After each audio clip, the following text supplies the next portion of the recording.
everyone, so it's time for December's Q&A. I had you guys comment all your questions on November's Q&A, and after this Q&A, you can go ahead and leave your questions for January's Q&A down below. Eventually, I might start doing weekly Q&As because I still am getting a lot of questions. For the time being, we're gonna stick with them being monthly. If you've missed our previous Q&As or you're new to the channel, welcome. I have a playlist with the Q&As all in it that I will link down below that can help you answer any questions that I may have answered in the past, as well as get to know us all a little bit better. My name is Tori, in case you guys didn't know and were curious, I guess. So let's just get started. I've got my laptop here and I've pulled up the questions from last month's Q&A video, and I'm just gonna scroll and pick. That seems to be the most fair way for me to go through them, unless I see one and know that I've already answered it in a previous video. I may end up repeating myself. I haven't figured out a good way to keep track of what I've answered and what I haven't answered, but that's alright. If you asked a question on last month's video that didn't get answered in this video, go ahead and leave it again and I'll answer it next month. If you have a question that is more urgent, go ahead and leave it on my most recent video or one of the most recent videos. These Q&A questions are reserved for the Q&A. I've answered a couple in the comments that I knew I wouldn't be answering in the Q&A, but I'd like to leave any urgent questions on more recent videos so that I can get to them, because I don't typically check the comments on the Q&A video as frequently. So let's just jump in. I'm gonna apologize in advance if there's a really bad glare on my glasses. There's no viewfinder on this camera, so I don't know how everything's looking right now. Alright, so first question is a Tenrec question. Will your Tenrec go through quilling? Was Finn hard to bond with? No, my Tenrec won't go through quilling, and no, he wasn't hard to bond with. Tenrecs aren't like hedgehogs. They don't really go through a quilling. Their quills grow in very early once they're born, and then those are the quills they keep. And Tenrecs in general aren't very hard to bond with. Well, I should say lesser Tenrecs aren't very hard to bond with. They're very laid back animals, so they don't. From day one, he was really chill with me. I didn't have any issues like you would normally see with a hedgehog, for example. There's no sort of adjustment period for them, really. What do I look for to see if a hedgehog has mites? Well, the most definitive way to figure out if your hedgehog has mites is to take them to the vet for a skin scraping. They'll put the skin under a microscope and they'll be able to see it. The mites that hedgehogs tend to get are almost invisible. They are incredibly difficult to see to the human eye. They're little white flakes. Some people they'll put their hedgehog on some black fabric and sort of shake them off and get all the dead skin, and then they watch for some of it to move. Some signs would be excessive dry skin, not just like a quilling dry skin or like normal dry skin where you haven't put anything to moisturize their skin. So excessive dry skin, excessive itching, and quill loss are all signs of mites. However, those are also all signs of other things, so the best way to figure it out is, if you are worried that it is a possibility, take them into the vet and get a skin scraping done. That will be the most foolproof way to know. And the only treatment for a hedgehog is revolution, which you have to get at a vet anyway. Is it okay to use Carefresh as a bedding for a Tenrec? Yeah, you can use Carefresh or any bedding that is safe. Avoid cedar. And you can use pine, but it needs to be kiln dried. What would you suggest if your heat lamps for your hedgehog broke? Buy new ones. There's no real way to fix them. You'll have to figure out if it's the dome that broke or if the bulb just burned out, which happens. They're supposed to last a while, but who's to say what a while is? So yeah, you'll have to buy new ones. What are your thoughts on free roaming hedgehogs? Do you do it with yours? Is it necessary? Thanks. So I'm not sure if you mean free roaming as in out of their cage 24/7, or if you just mean like playing. If you're talking about free roaming hedgehogs as in them running around, that used to be really popular when hedgehogs first became popular back in like the late 80s, early 90s, it was pretty popular to have free roaming hedgehogs. They just kind of walk around like a cat and a dog. The issue is that the hedgehogs we have now are much more temperature sensitive. And so if you were to have a free roaming hedgehog, everywhere they have access to would need to be the appropriate heat for them. And for me, that would mean that I need to keep my entire apartment at 80 degrees all the time, and that's just not realistic for me. You'd also have to make sure that every room and every entryway they have access to is safe for them. For example, the kitchen is a really dangerous area for them because they can crawl under the fridge, they can crawl under the stove, the dishwasher, you name it, they can probably get underneath it. They can also crawl up under couches and things like that, so things would have to be blocked off and stuff like that. If you're talking about free roaming as in like running around for playtime, that's a different story. I think it's up to the owner. I don't do a whole lot of it with mine because they're not totally interested. Blaze enjoys running around, so I'll let him on the carpet supervised. I'm standing right there. He's not that fast that I can't catch him if he's going under something, or I'll get out a playpen, but he tends to enjoy just being put on the floor, or I'll take them outside if it's warm enough. Somewhere between their normal heat temperature is when I would take them outside to between 72 and about 82 is typically where I'll max out with taking them outside. Yeah, just letting them roam around supervised. I've never had any issues with it, but not all hedgehogs like it, and I don't think it's super necessary. It's necessary for them to get out of their cages to spend time with you, but not every hedgehog is going to want to run around the floor. Draco would rather sleep on my lap than run anywhere. What kind of cages do you have for your pigs, hamsters, and where did you buy them? Also, could I use them for hedgehogs? These cages right here, I have my hedgehogs in too. Every pet except for the grounders, which are the people that the pets that walk on the ground. Every pet but the grounders is in a Critter Nation, and I have a whole video all about the cages that I will link down below. So any cage questions, go check out that video. It's in depth about all of them. It isn't a tour of all of the cages. I'm going to go ahead and do those separately, probably towards the end of Vlogmas. But yeah, that whole thing is in that video that you can check out. How fast do the hedgehog's nails grow? How much food should they be eating per day? And how much should they weigh? I try and do the hedgehog nails weekly. They do grow pretty fast, but it'll depend on the hedgehog. Sometimes with Blaze's nails, I only have to cut his front ones every 2 weeks or so-ish.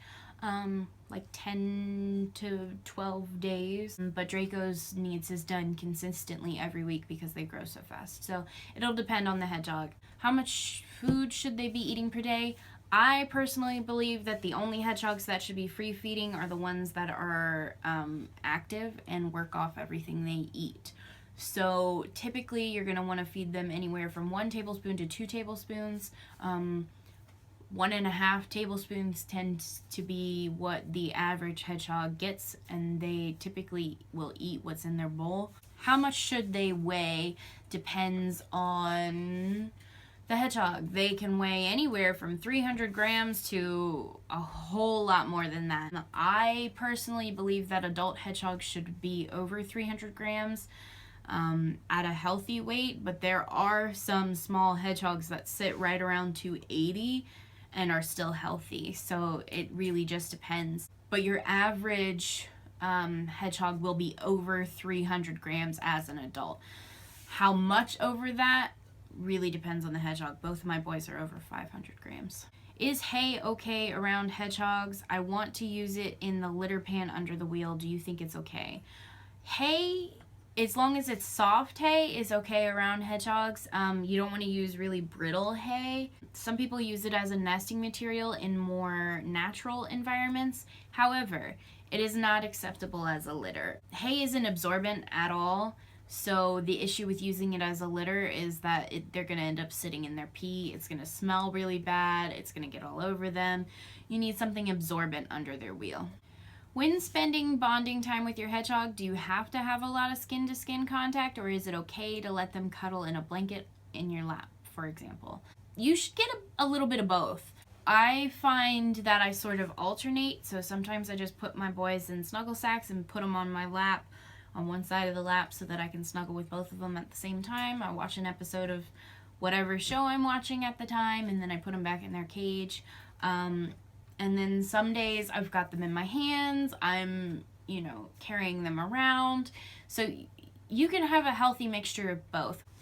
Is it easier to buy a hedgehog as a baby for a beginner? And how much was your lesser Tenrec? So it can be easier to buy your hedgehog as a baby, though some people get discouraged by how much they sleep and poop.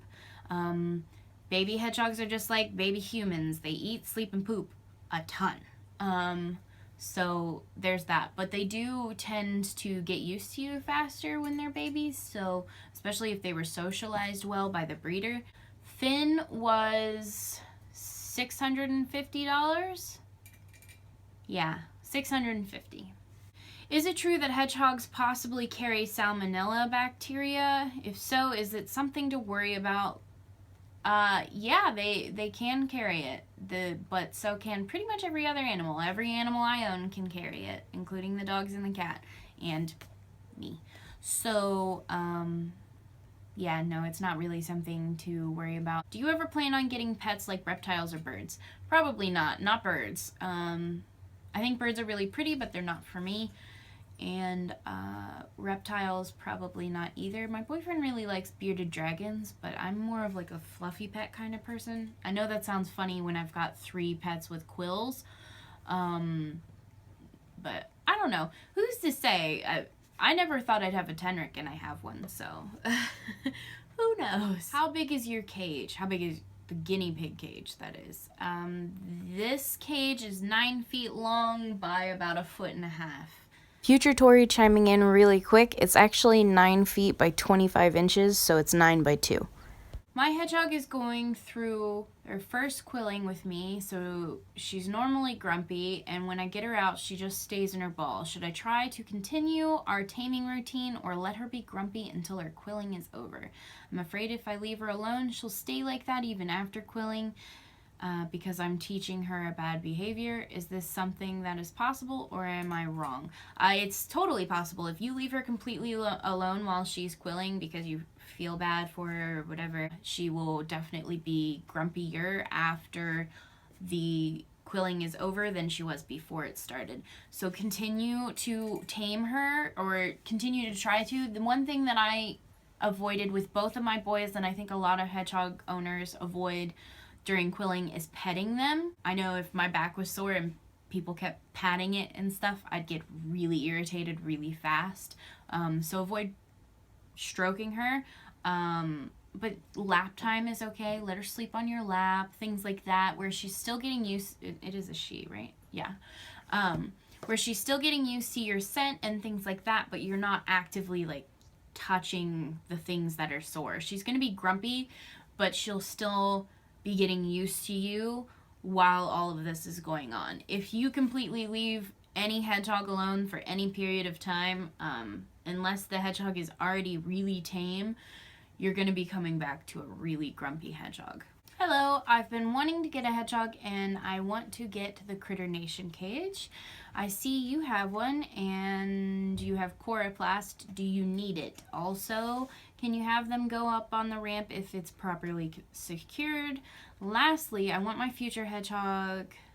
I want to give my future hedgehog fruit, veggies, and raw turkey with their high-quality cat food. Is that a good diet? Thanks. Do you need coroplast? It's not absolutely necessary, but I definitely recommend it. It'll keep the heat in better for you, and if your hedgehog happens to try to climb, it'll stop them from doing that. Can you have them use a ramp if it's properly secured? Yes, but it would completely need secured. As is, the Critter Nation lofts aren't safe. The ramps aren't, and neither are the lofts. So you would have to give the loft a lip around so they don't just walk off the side, because they're going to naturally know to only use the ramp.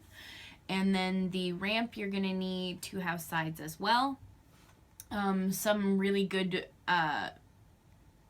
ramps I've seen for hedgehogs would be like tubes. Tubes work really well for that stuff. Keep in mind that not all hedgehogs like ramps. Neither of mine have ever had any desire to have a second level. So something to keep in mind. You'll have to keep in mind as well that if you put a ramp in, you're going to need to know, or a ramp in a loft, you're going to need to know where you're going to be putting their heating. Are you going to put it on top of the critter nation? Mine's set up inside of my critter nation, so if you were giving them a loft, you'd have to do something else about that. So those are some things to think about. And then your diet question. Fruits and veggies and meat are all treats and additives to a high quality cat food. Any meat that you feed should be boiled and unseasoned. I'm not comfortable recommending raw meat to hedgehogs. We don't know enough about their diets for you to feed those things every day anyway. You also don't want to be feeding fruits and vegetables every single day to a hedgehog. They're great as an occasional treat, but their bodies don't break down fruits and vegetables the same way ours do, even though they're omnivores. So what ends up happening is they'll get constipated if you keep feeding them all the time. So you want to keep things like fruits and vegetables to occasional treats, and then protein, things like meat and eggs, you can feed more often with their high quality cat food, but you do want them to be cooked. If you were to get another pet of a species that you don't already have, what would it be and why? I'm really interested in rabbits. My boyfriend wants chinchillas, but I struggle with the idea of getting chinchillas because we have so many pets with heat sensitivity, and chinchillas have heat sensitivity on the other end of the spectrum. These guys need to stay hot, well, the hedgehogs and the Tenrec do, while chinchillas need to stay cold. So that doesn't really work for us unless I keep them in different rooms, which I would prefer not to. But I really like bunnies. I follow some bunny channels, and I think they're super cute and super playful, and they remind me of little fluffy dogs. My only thing is I probably wouldn't get them while I had a cat, because I'd like to be able to have like a bunny room. So I probably wouldn't have them while I had a cat, and I probably wouldn't have them unless I had a pet room that was secure. Even with these cages, the bunny could have the floor space, so I could have other animals at the same time, but I would definitely want them to be able to roam. Alright, so that's all I'm going to answer in this video, but if you have any more questions, go ahead and leave them in the comments for January's Q&A. I'd love to see them and answer them next month. And then after next month, after Vlogmas is over and after we've finished settling down with our move, I think I'm going to start doing weekly Q&As, or at least doing them twice a month. We'll see how it goes. So if you guys are interested in something like that, let me know, as well as leaving your comments for January's Q&A. And if you're interested in some of my past Q&As, if you haven't watched them, there will be a link to the playlist down below that you can check out. And that way you can catch up on all of the questions that I have already answered. Keep in mind, some of your questions may be answered in some of my videos, especially hedgehog related questions. I have an entire hedgehog playlist that you can find on my channel that has a ton of answers to a ton of questions I get very frequently. I will also be leaving the link down to the information about our cages, so you can check that out if you're curious about who's in what and things like that. There will be cage tours coming at some point before we move, so some point this month or the beginning of January. So keep an eye out for those, and I think that was it. If I forget to tell you guys something, it'll be down in the description below. I think that's it. I will see you guys all next time. Thanks for watching, all that jazz. You guys know how it goes. So yeah, enjoy the rest of Vlogmas. This is being pre-filmed as a Vlogmas video, but Vlogmas will return back to normal on Monday, so I'll see you guys then.